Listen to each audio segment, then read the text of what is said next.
I am a man of passions, capable of and subject to doing more or less foolish things, which I happen to repent more or less afterward. I often speak and act too hastily when it would have been better to wait patiently. I think that other people sometimes share these same mistakes. Well, this being the case, what's to be done? Must I consider myself a dangerous man incapable of anything? I don't think so. But the real problem is to try every means to put those self-same passions to good use. Now, for instance, to name one of the passions, well, I have a more or less irresistible passion for books and continually want to instruct myself, to study, if you like, just as much as I want to eat my bread. Well, you will certainly understand this. Well, when I was in other surroundings of works of art and of paintings, you know how I had a violent passion for them, reaching the highest pitch of enthusiasm. And I am not sorry for it, for even today, far from that land, I am often homesick for the land of pictures. Rembrandt, Millet, Delacroix, Millet. Well, now I do not have those surroundings anymore. Yet that thing called the soul, they say it never dies. It lives on and continues to search forever and ever and ever. But instead of giving way to this homesickness, I said to myself, that land is everywhere. Instead of giving in to despair, I chose the part of active melancholy, insofar as I possess the power of activity. In other words, I preferred the melancholy which hopes and seeks and aspires to that which despairs in stagnation and woe. I don't know how long it's been since I haven't had employment, wandering here and there. And you say, after a certain time, you have gone down, you have deteriorated, you have done nothing. Well, is it true? It is true that occasionally I have earned my share of bread, and occasionally it has been given to me by a friend out of charity. It is true that I have lost the confidence of many. It is true that my financial affairs are in a sad state. It is true that the future is all too gloomy. It is true that I might have done better. It is true that even my studies are in a sad and hopeless condition, and my needs are greater, infinitely greater than my possessions. But is this what you call going down? Is this what you call doing nothing? You will perhaps ask, well, why didn't you continue on as they wanted you to go through the university? Well, my only answer is the expenses were too heavy, and besides, that future is not much better than the future that is on the road before me now, and I must continue down the path I have chosen. If I don't do anything, if I don't study, if I don't go on seeking any longer, then I am lost. Then woe is me. See, that is how I look at it. To continue, that is what is necessary. Then you will perhaps also ask, well, what is your definite aim? Well, the aim becomes more definite, will stand out slowly but surely as the rough draft becomes a sketch, and as the sketch becomes a picture, little, by working seriously on it, by pondering over the idea, vague at first, over the thought that was fleeting and passing, till it gets fixed. One of the reasons why I am unemployed, why I have been unemployed for years now, is simply that I share different ideas than the gentlemen who give places to men who think as they do. It is not merely a question of dress which they hypocritically reproach me with. It is a much more serious question, I assure you. Why do I tell you all this? Not to complain, and not to excuse myself for things in which I may or may not have been wrong, but simply to answer you. But my inner state, my way of looking at things and my way of thinking has not changed. If it has changed at all, it is in that I think and believe and love more seriously now what I already thought and believed and loved when you said I was no longer the same. So you would be wrong in persisting in the belief that I should now be less enthusiastic for Rembrandt or Millet or Delacroix or whoever it may be. The contrary is true. But, you see, there are many things which one must believe and love. There is something of Rembrandt and Shakespeare, of Correggio and Michelet, of Victor Hugo and Delacroix. It comes to the same only if one understands it properly, without misinterpreting it, and considers the equivalence of the comparisons which do not pretend to lessen the merits of the original personalities. You see, so you must not think that I disavow things. Well, I am rather faithful in my unfaithfulness, and though changed, I am the same. My only anxiety is, how can I be of use in this world? Can't I serve some purpose, be of any good? Or how can I learn more and study certain subjects profoundly? You see, this is what preoccupies me constantly. And then I feel imprisoned by poverty and excluded from doing certain types of work, and there are necessities that are beyond my reach. That is one reason for feeling somewhat melancholic. And then one feels an emptiness, where there might be a friendship or a strong, serious affection, and a terrible discouragement gnaws away at one's own moral energy, and a choking flood of disgust seems to envelop one, and one exclaims, "How long? My God!"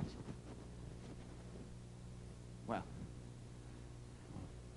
what shall I say? Do our inner thoughts ever show outwardly? I mean, there may be a great fire in our soul, but no one ever comes to warm himself at it. The passerby see only a wisp of smoke coming through the chimney and go along their way. Look here now. What's to be done? Must one tend that inner fire? Have salt in oneself? Wait with patience, yet with how much impatience for the hour when someone will come and sit down next to it, maybe to stay? It is true there are moments when one becomes somewhat absent-minded, somewhat visionary. Some become too absent-minded, too visionary. This is perhaps the case with me, but it is my own fault. Maybe there is some excuse.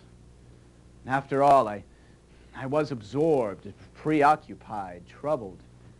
But one overcomes this. The dreamer sometimes falls into a well, but is said to get out of it afterward. And the absent-minded, too, has his own lucid intervals and compensation. He is sometimes a person who has his reasons for being as he is, but they are not always understood at first, or are unconsciously forgotten from lack of interest. A man who has been tossed back and forth for a very long time, as if on a stormy sea, at last reaches his destination. A man who seemed good for nothing, incapable of any employment, any purpose, ends in finding one and becoming active and capable of action. He shows himself to be quite different from what he seemed at first.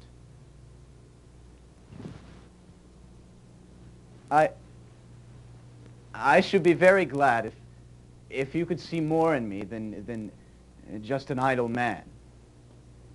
Because you see, there are two types of idleness. There is the man who is idle from laziness, from lack of character, from the baseness of his nature. If you like, you may take me for such a one. On the other hand, there is the idle man who is idle in spite of himself, who is inwardly consumed by a great longing for action, but does nothing because it is impossible for him to do anything, because he feels imprisoned in some sort of cage, and he does not possess what he needs to become productive, and circumstances bring him inevitably to that point. Such a man does not always know what he could do, but instinctively he feels, I am good for something. My life has some purpose after all.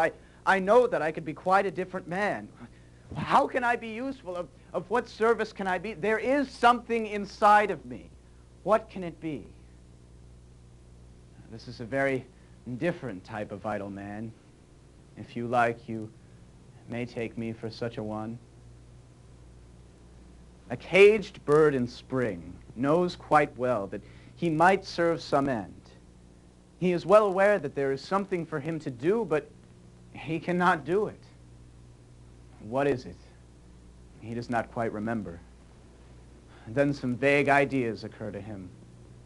The other birds build their nests and lay their eggs and bring up their little ones. And he knocks his head against the bars of the cage. But the cage remains, and the bird is maddened by anguish.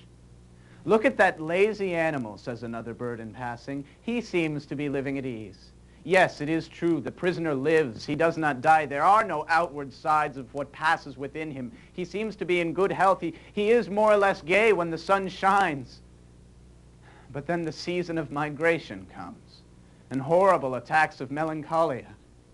but he has everything he wants, say the children that tend the cage. He looks through the bars at the overcast sky where a thunderstorm is gathering, and inwardly he rebels against his fate. I am caged. I am caged, and you tell me I do not want anything, fools. You think I have everything I need. Oh, I beseech you, liberty, that I may be a bird like other birds. A certain idle man resembles this bird. And circumstances often prevent men from doing things, or prisoners, and I do not know what horrible, most horrible cage. And then there is the deliverance, the tardy deliverance, a justly or unjustly ruined reputation, poverty, unavoidable circumstances, adversity. That is what keeps men prisoners. One cannot always tell what keeps us shut in, confines us, seems to bury us. Nevertheless, one feels certain barriers, certain gates, certain walls. Do you know what frees us from this captivity? It is every deep, serious affection. Being friends, being brothers, love, that is what opens this prison by some supreme power, by some magical force. Without it, one remains in prison, where sympathy is renewed, life is restored. But to speak of other things, if I have come down in the world, you, on the contrary, have risen. If I have lost the confidence of some, you, on the contrary, have gained it. And well, that makes me very happy.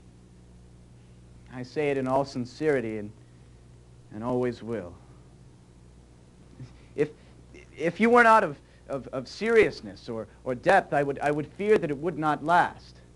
But as I think you are very serious and of great depth, I believe that it will. And I should be very glad if you could possibly see me as more than an idle man of the worst type.